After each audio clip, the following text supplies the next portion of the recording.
the background doesn't look real. I feel like I'm in a filter, but I'm not. It really is that pretty. I'm pretty blessed to have this little area to retreat to each day in my work. It has been a hard month, but it has been a good month. And it's really making me take a step back and realize that, life is really about the good and the bad and the indifferent. Every day has a sprinkle of a little bit of everything. It's, the melding pot.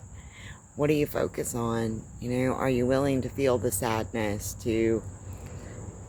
to acknowledge the anger, the frustration, the anxiety in the moment and move past it, not make it your whole life?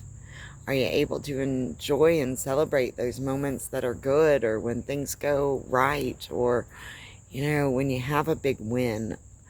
Are you effectively emoting around your experience? And if not, what have you been taught about that? And how is that helpful or not helpful in the overall satisfaction of your day-to-day life?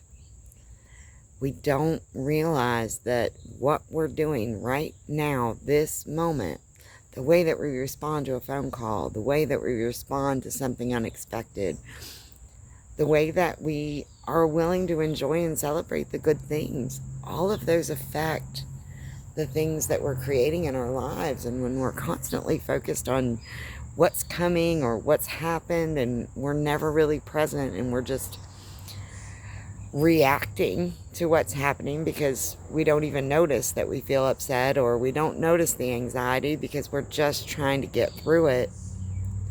It's in those moments where we give our power away. If something sad happens, stop for a minute and acknowledge it. We've been taught to numb our feelings out in the name of progress. What's next? What's next? Well, no wonder we're never satisfied. What's next? And if we're not looking at what's next, we're trying to look at what we did wrong the last time so that it doesn't happen again. And so again, we're still never really present. Presence is not an easy practice. It's something that does take attention. It does take time. It can be very uncomfortable at times, but it can also be the most beautiful thing when you learn to appreciate the power of the present moment and the amount of power you have in that moment to choose the next reaction, to choose your words, to choose the energy that you're going to bring to the table. It's in those moments that we either empower or disempower ourselves. And so I challenge you today to notice the good and to really allow yourself to feel that. Notice the bad and really allow yourself to acknowledge and feel that. Notice the little stuff that doesn't seem significant, but if you get enough of it in one area, it can make a big difference. And so you can do a lot of little positive things that turn into something big over several days of just being present. You can do the same with the negative when you're not paying attention, or when you just continue to repeat the same story without finding a solution to the problem or finding a reason for the problem. Sometimes we may not have the solution right away, but we can start to discover, why am I feeling upset about this? What's bothering me? Sometimes what's bothering us is that we don't have a solution. A lot of times the reason we don't have a solution is because we're too busy worrying about how we will feel when it's all over and done, or how we have felt in the past. And if we can just get present with how we feel right now I'm worried that this thing isn't going to work out.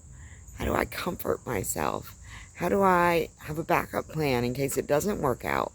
What if I do emotionally fall apart because this thing goes south? What do I do then?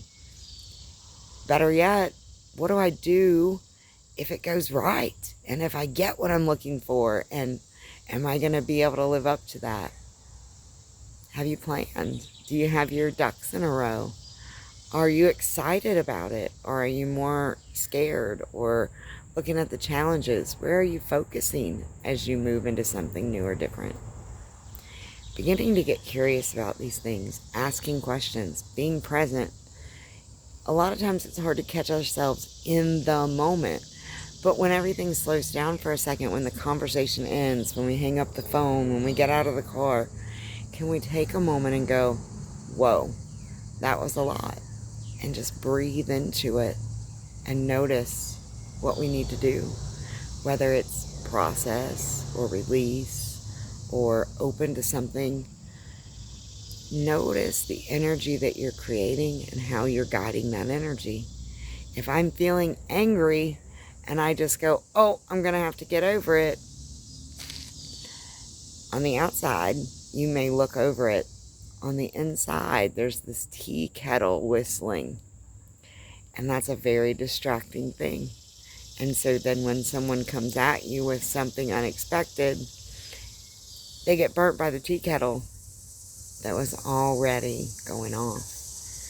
And so again, if we could have taken a moment to empower ourselves by noticing the tea kettle and going, I can't deal with the anger right now, but I notice it.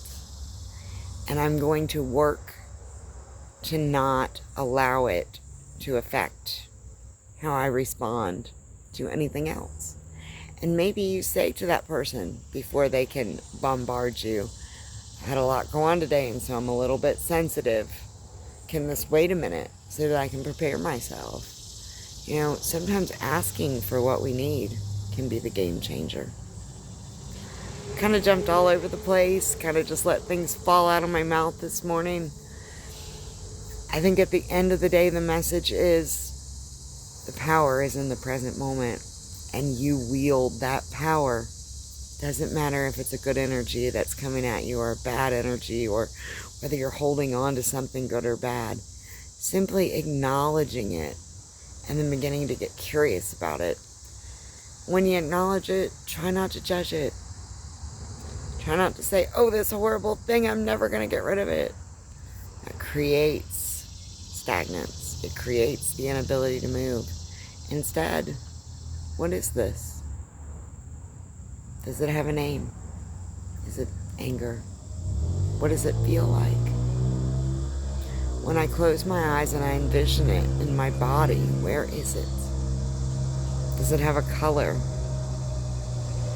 What else do I need to know about this sensation, this feeling? How can I allow it to expand and to flow outwardly? Processing the emotions is true alchemy. Can we begin to do that for ourselves? It's where our power lies. I hope that some part of this very unorganized, very all over the place insight is helpful for you on your journey. I hope that you can begin to really listen to yourself and be present in the moment. Don't blame such and such for coming at you. Notice how you reacted when they did. Namaste.